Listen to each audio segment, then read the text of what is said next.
రాష్ట్రంలో మహిళలపై వరుసగా అత్యాచారాలు జరుగుతున్న తరుణంలో కాంగ్రెస్ ప్రభుత్వానికి చలనం రావట్లేదని బీజేపీ రాష్ట్ర మహిళా మోర్చా అధ్యక్షురాలు డాక్టర్ శిల్పారెడ్డి గారు మండిపడ్డారు. నిన్న జరిగిన 20 ఉప్పల్లోని లిటిల్ ఫ్లవర్ స్కూల్లో 9వ తరగతి చదువుతున్న మైనర్ అబ్బాయి అదే స్కూల్లో 2వ తరగతి చదువుతున్న బాలికపై లైంగిక దాడి చేశాడు. స్కూల్ యజమాని ఏమీ పట్టించుకోకుండా ఈ సంఘటనను కప్పిపుచ్చే ప్రయత్నం చేస్తున్నారని మహిళా మోర్చా నాయకురాలు స్కూల్ ముందు నిరసనకు దిగారు.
ఆల్మోస్ట్ గంటన్నర నుంచి వారు వస్తారు మాట్లాడతారంటే చాలా కోఆపరేట్ చేస్తూ ఇంకోసారి వెయిట్ చేసినప్పుడు మేనేజ్మెంట్ బయట తీసుకొస్తారు మళ్ళీ లోపల పోనీయకుండా వాళ్ళని బయటకు రానియకుండా నిజం తప్పిపెట్టే ప్రయత్నం మన పోలీసులు శాఖ చేస్తున్నారు.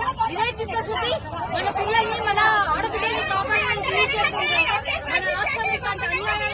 ప్రజలు ఎటన్నా పోని మేము మాత్రం మా కుర్చీలు కాపాడుకుంటాము, మేము మాత్రం చేతులు మాత్రమే చేసుకుంటాము అనే దిక్కుమాల ప్రభుత్వం మనకున్నది.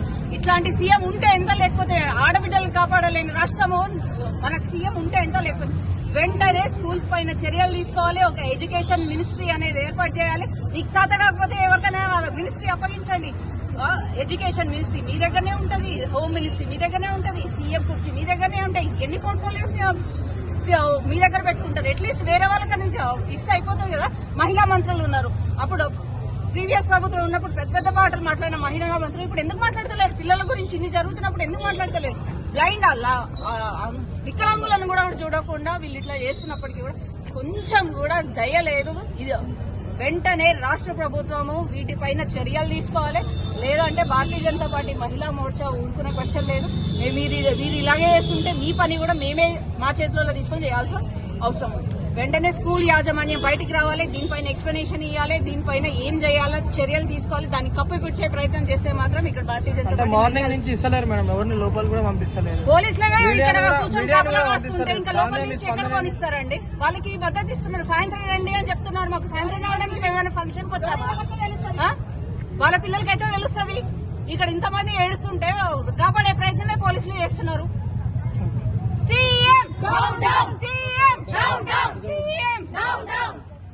రోజుల క్రితం జరిగిన ఇన్సిడెంట్ ని మేనేజ్మెంట్ ఇప్పటిదాకా కప్పిపించుకుంటూ దాన్ని బయటికి రాకుండా చేస్తుందంటే ఎంత దయనీయ స్థితిలో రాష్ట్రం నడుస్తున్నదని మీరు ఆలోచించాలి.